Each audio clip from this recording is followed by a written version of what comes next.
Now जैसे हमने पढ़ा था कि एम फेस की 4 फेजेस होती है, प्रोफेज, मेटाफेज, एनाफेज और टीलोफेज। तो इस वीडियो में हम प्रोफेज के बारे में पढ़ेंगे। सो प्रोफेज फर्स्ट स्टेज है अपनी न्यूक्लियस के डिवीजन की।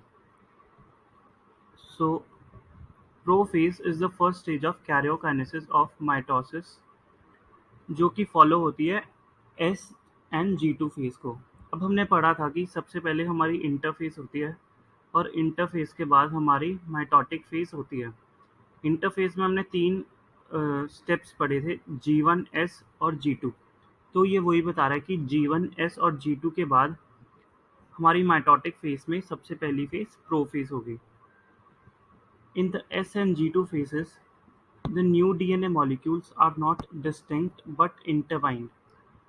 हमने सेल वाले चैप्टर में पढ़ा था कि जो हमारा डीएनए होता है वो क्रोमोसोम की फॉर्म में तभी होगा जब वो डिवाइड होने वाला हो।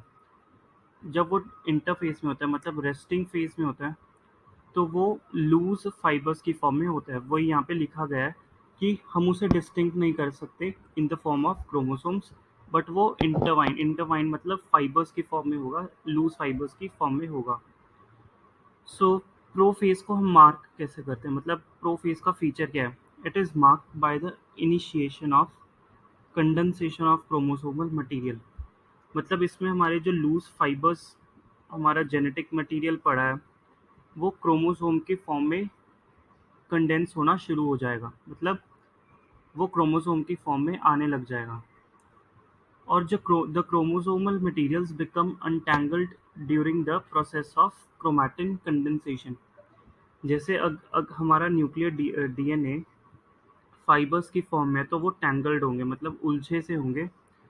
तो इस फेज में जो हमारे फाइबर्स होंगे वो अनटैंगल हो जाएंगे और क्रोमोसोम की फॉर्म में आ जाएंगे, कंडेंस हो जाएंगे।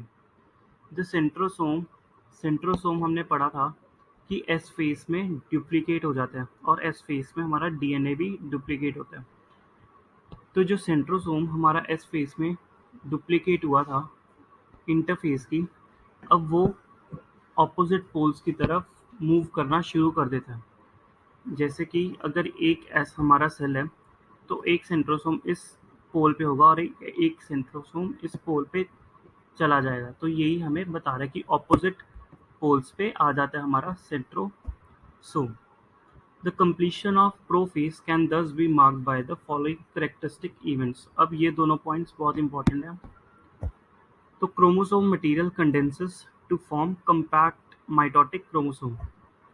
अब प्रोफेज की एंड में हमें क्या दिखेगा? हमें दिखेगा कि जो हमारा क्रोमोसोमल मटेरियल था वो कंडेंस हो गया है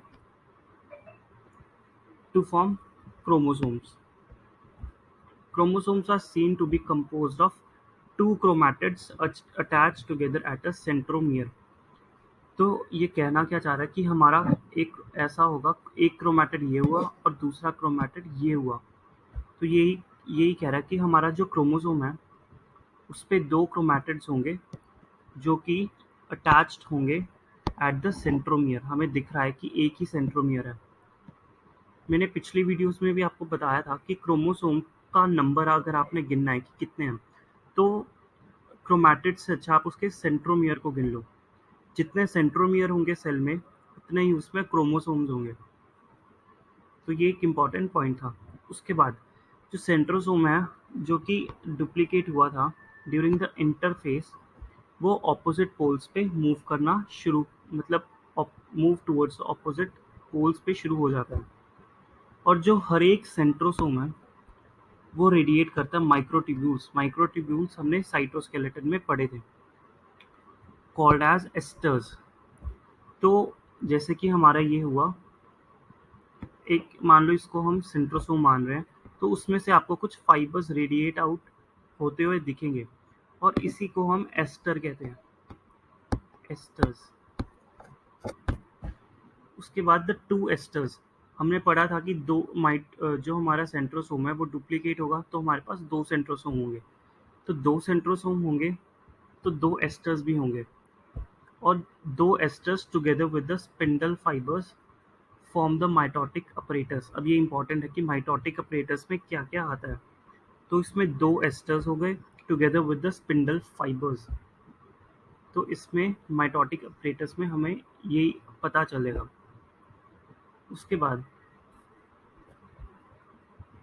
cells at the end of prophase when viewed under the microscope do not show Golgi complexes। अब ये इंपॉर्टेंट है कि कौन कौन से ऑर्गेनल नहीं दिख रहे हमें।